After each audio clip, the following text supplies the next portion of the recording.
We have a very special community conversation for you today. We are joined by Daniel Roby with the Austin Street Center. It is so nice to have you here. I'm so grateful to be here. Thanks for the invitation. So for people who don't know what the Austin Street Center does, and there are so many things, kind of give us an overview of exactly what your nonprofit works for. Well, over 40 years, Austin Street Center has been providing safe shelter and meeting some of the basic needs of really the most vulnerable homeless in our community. These are people who, may have early onset geriatric conditions, women who have gone through physical, different kinds of victimization and trauma. And really our goal for everybody we come in contact with is to make sure that we can provide access to a permanent place that they can call home forever. Yeah, and one of the things that I really want to point out, because I learned this from you when I met you, 4 years ago, that people experiencing homelessness, they don't all look the same, even though in our subconscious, many of us believe that. Yeah, we go by somebody on the side of the road and we may see the same person every day on our way to work.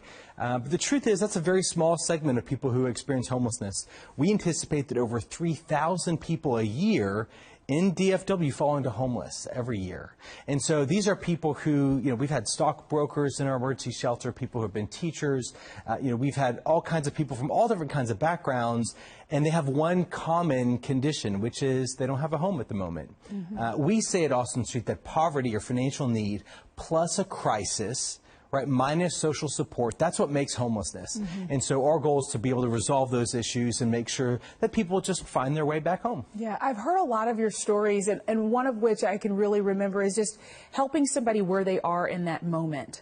Oftentimes people are experiencing homelessness simply because maybe they weren't able to pay this bill and then couldn't pay this bill, and now they have a medical issue. And so because of those three things together, now they're experiencing homelessness. Whereas some people might say, well, this was 10 years in the making. For some people, you see, it's like that. Yeah, very few people are more than a paycheck away from being in a crisis themselves and not knowing, what's going to happen next. I'm reminded of a brief story, which is of someone who I met here in Dallas who was homeless, and they had a manufacturing job and would drive by the same person on the side of the road every day, telling that person, rolling down the window and saying, why don't you just get a job?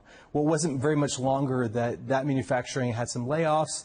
This person had some challenges. They ended up being disconnected from family and being homeless themselves.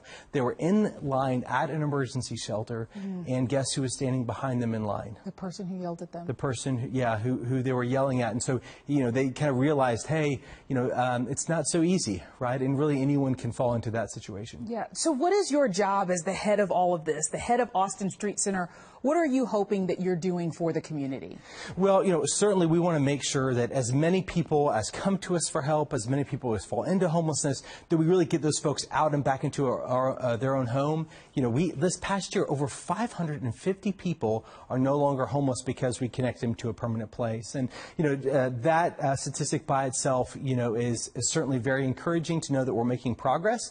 Of course, the challenges are greater than ever before, right? We have more and more people moving to North Texas, which is great, but we also have challenges with that, as the population of people who are struggling, rises as well, along with the cost of housing. Yeah, and I like what you do. It's a hand up and not a hand out. So you're helping people where they are, but you're also trying to get them to a position where they can now serve themselves. And that's more than a shelter. That's also just giving somebody some hope. That's right. Yeah, so we say more than a meal, more than a bed. It's really about hope that something different is possible. And it's the really wraparound services that we provide that make that hope viable, right? So we want to have a caring, a customized, a collaborative approach to make sure that people have everything they need. So Austin Street isn't just shelter. We have medical services on site, mental health care. We have addiction support, all the different things that people need to transition out, regardless of what their background is prior to being homeless. That's what we're there to meet the needs of. I want to talk about that mental health care aspect, because for so many people, that is what their challenge is. That is what's standing in between them and being gainfully employed, or them and trying to support their family. And it's one of those things where As we all know, healthcare has gotten to the point where it's very, very expensive to care for yourself. So when you have someone at Austin Street Center who is having a mental health struggle, how do you all navigate that to ensure that they get the help that they need and then move on? Well, from the moment they walk in the doors, we make sure to connect them to a mental health care provider. And what we know is that mental health is a greater challenge now than it's ever been. And that's for all of us, right? Not just people who are homeless, but certainly when you experience homelessness, those crises have a significant impact on your well-being. And so from beginning when you come in, we connect you to a qualified mental health care professional. We make sure you have access to a psychiatrist if you need one. Those medications are shipped directly to Austin Street so we can begin people to receive care from the day they walk in. That's really awesome. Okay, so walk me through the process from the moment that someone walks into Austin Street and the moment that they leave, which I am certain it's like a moment for you all when you get to see that happen. But is it a different time frame for different people depending on where they are in life? It is. Every person's situation is different. For most people, they only need a couple nights of shelter and a little bit of help and they're back on their feet.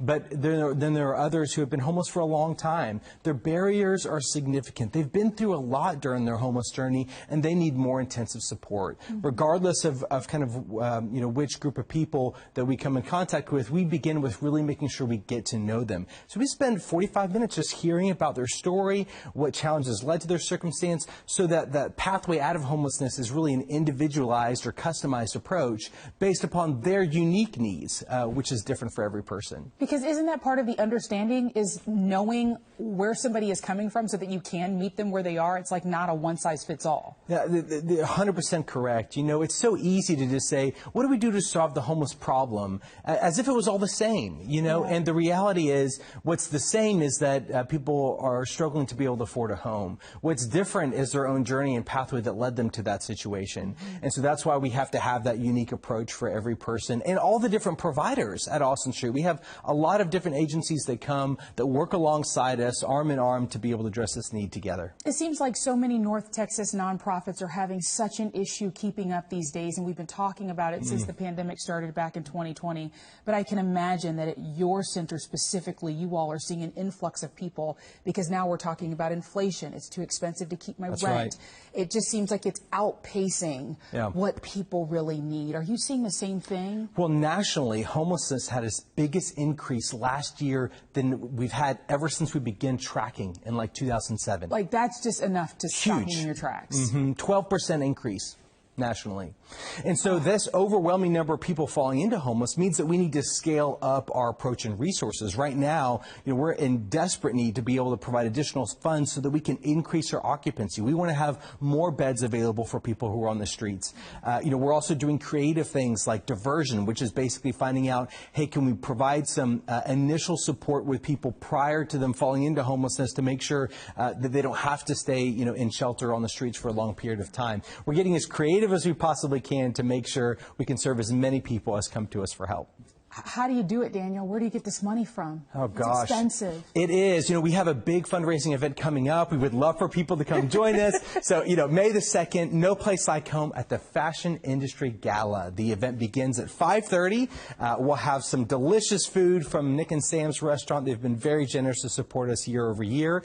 And we'll also have a delightful silent auction because there's, for those that can't afford it, right, they may be able to have, want to go on vacation sometime this summer, or next year. And we're going to have a number of vacation properties that are auctioned off. So people donate these properties. And then, you can go on vacation to some place that's maybe different than you would otherwise go. And all the resources that are gathered from that, they all go to making sure we can end the homelessness for as many people as we possibly can.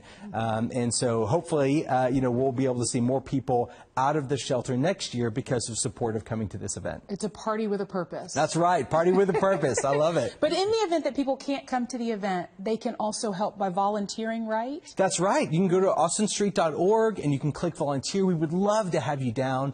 I find it really changes us when we show up and get to know someone who has a different circumstance. If I asked everyone to raise their hand if they cared about homelessness, I think everyone's hand would be raised. But if I said, hey, raise your hand if you know someone who's homeless, that hands, begin to drop rather quickly. family. And this is an opportunity to get to know somebody in a safe environment, or if you just want to come and help us to do laundry, fold clothes, serve a meal, all those things can be done, and we'd be very grateful for your support. And where would all of us be without grace? That's right. So we can offer that to somebody else. That's right. Daniel Roby with the Austin Street Center, thank you so very much for being with us. We appreciate it. Thank you for having me. You got Appreciate it. it, Laura.